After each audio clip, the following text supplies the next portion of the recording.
হামির উপসর্গে ময়মনসিংহ সিলেটে আরও দুজনের মৃত্যু হয়েছে। চিকিৎসকরা জানান, গত 30 মে হামির উপসর্গ নিয়ে ময়মনসিংহ মেডিকেলে ভর্তি করা হয় 1 বছরের শিশুটিকে। হাসপাতালে হামির আইসোলেশন ওয়ার্ডে তার চিকিৎসা চলছিল। এ নিয়ে হাসপাতালটিতে হামির উপসর্গে মৃতের সংখ্যা দাঁড়িয়েছে 44 জনে।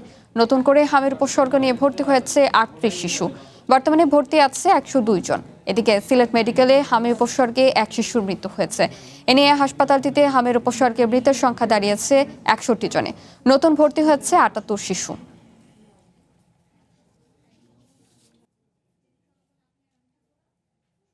এই বিষয়ে আরো জানাতে সিলেট থেকে সরাসরি যোগ দিচ্ছেন এম এ কায়ুম।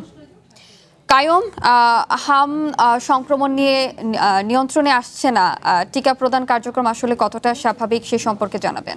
শাওন, আমি আপনার প্রশ্নটা একটু পরেই উত্তর দিচ্ছি। আমি এর আগে একটু যুক্ত করি। আমি যখন এখানে লাইভে দাঁড়াবো এর কিছুক্ষণ আগে আমি একটি দুঃখ সংবাদ পেয়েছি যে হাম উপসর্গ নিয়ে একটি নার্স পেশায় কর্মরত এক তরুণের মৃত্যু হয়েছে এই আইসিইউতে।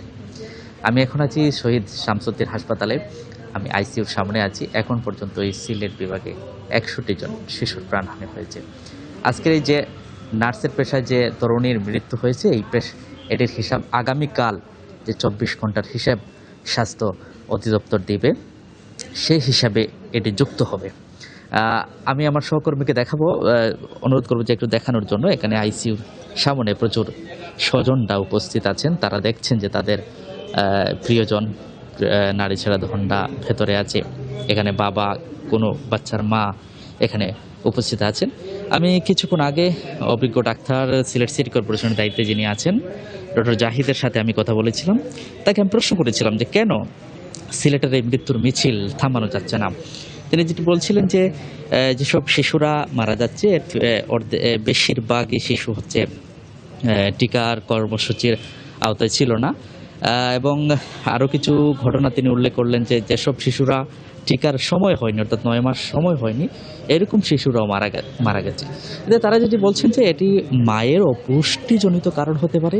আবার তারা যে টিকাদান কর্মসূচি ইতিমধ্যেই শেষ করেছেন সেটির কার্যকারিতা আসতে আগারও 10 থেকে 15 দিন সময় যাবে। এর ভেতরেই সেটি অ্যান্টিবডি তৈরি হবে এবং এরপরে এর কার্যকারিতা আসবে। তখনই হামের একটি বড় কন্ট্রোল চলে আসবে বাংলাদেশ ও সিলেটের, এমনটাই তারা প্রত্যাশা করেন। তো আমি আরও একটু যুক্ত করি। এখানে এখন পর্যন্ত সিলেট বিভাগে যে 61 জন শিশু মারা গেছে তার মধ্যে হচ্ছেন 23 জন সুনামগঞ্জের, 24 জন মৌলভীবাজার এবং 9 জন এবং 5 জন করে সিলেট এবং হবিগঞ্জের মৌলভীবাজারের আছে।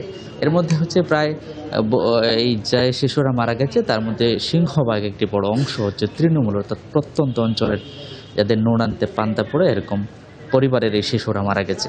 তো এই ছিল সিলেট থেকে আমার কাছে সব শেষ। কাইম, আপনাকে ধন্যবাদ।